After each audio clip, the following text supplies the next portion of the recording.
Many spiritual traditions have taught that language is not only communication, it is also power. Words bless, words curse, words shape identity and reality. In this view, speech functions like a kind of everyday magic, for good or for harm. From that perspective, it is worth asking what it means to live in a body and a mind that cannot use spoken language in the usual way. Severely autistic nonverbal children live in a different relationship to words. Their silence is not emptiness. It can be understood as a different kind of spiritual position in the world. This teaching begins with three ideas. Language is spiritually powerful. Sin, in its most active form, often travels through language. Some children are sheltered from this kind of participation in sin because they do not speak. These ideas are not meant as a scientific claim. They are a way of looking at the spiritual dimension of life, especially for those children whose inner worlds we cannot easily access.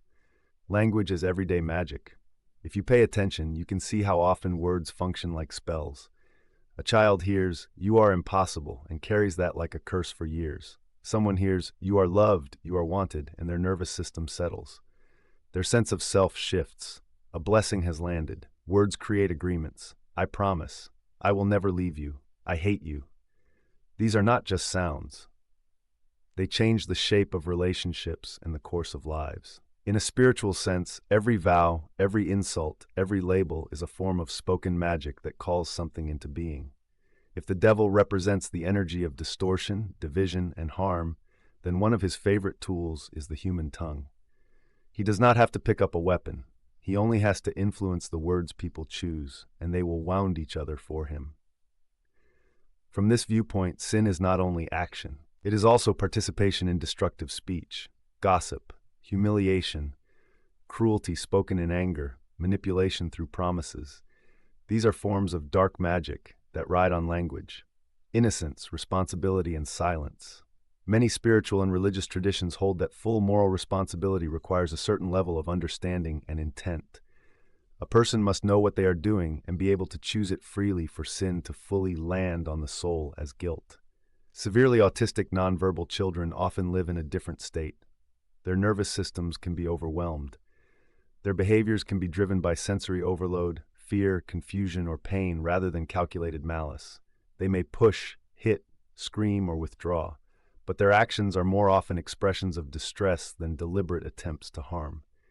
This is not sentimental, it is realistic. A meltdown is not the same thing as a moral decision.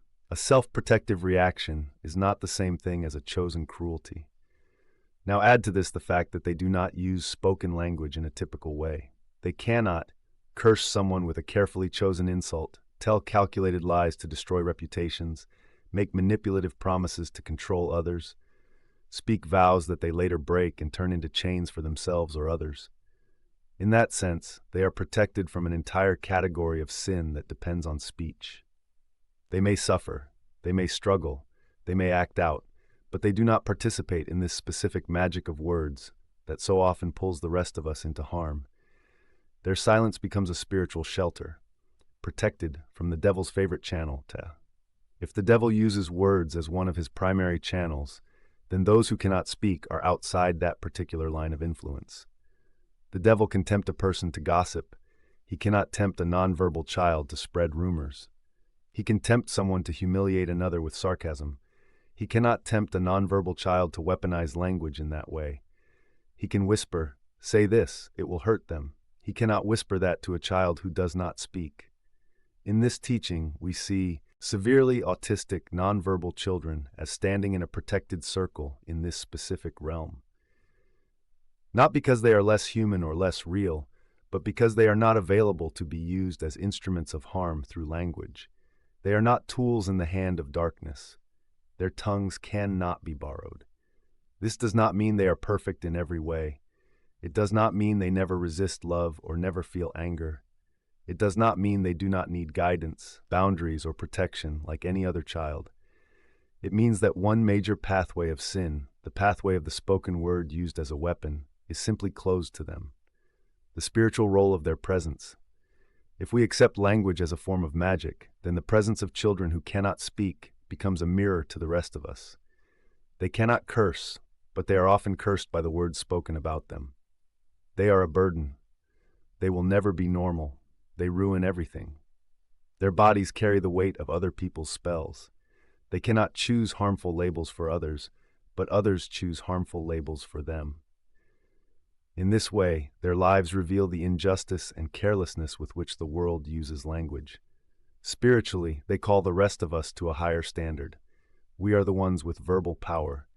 We are the ones whose speech can bless or curse. Being in relationship with a nonverbal child can awaken a deep awareness of how serious words really are. Their silence asks us, will you speak for me with love? Will you guard what you say about me when I am not in the room?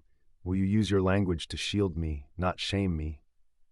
In this sense, they are not only protected, they are also prophetic. They expose the cruelty of careless speech and invite a more reverent way of using language. How to live with this teaching. If you hold this spiritual view, several practical attitudes follow. You treat severely autistic nonverbal children as spiritually precious, not because they are fragile objects, but because they occupy a unique place in the moral ecosystem. You resist any belief that they are spiritually less than, because they cannot say prayers, creeds, or confessions out loud. You trust that the one who made them can hear the language of their nervous system and their quiet intentions.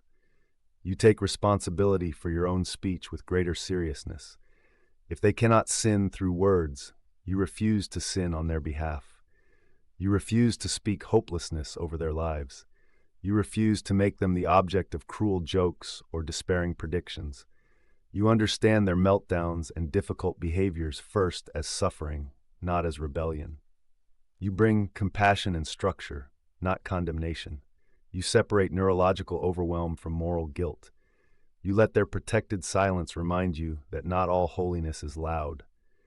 Some holiness lives in the spaces where ordinary tools of harm do not reach.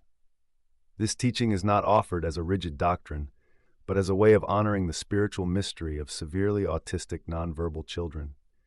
It suggests that in a world where language is often used like dark magic, these children stand in a special kind of innocence. They are not toys or angels. They are fully human souls who carry a quiet protection in one particular realm. They cannot cast spells with their tongues. The devil cannot borrow their words. In that sense, they are special guardians of a kind of silence that the world desperately needs to remember.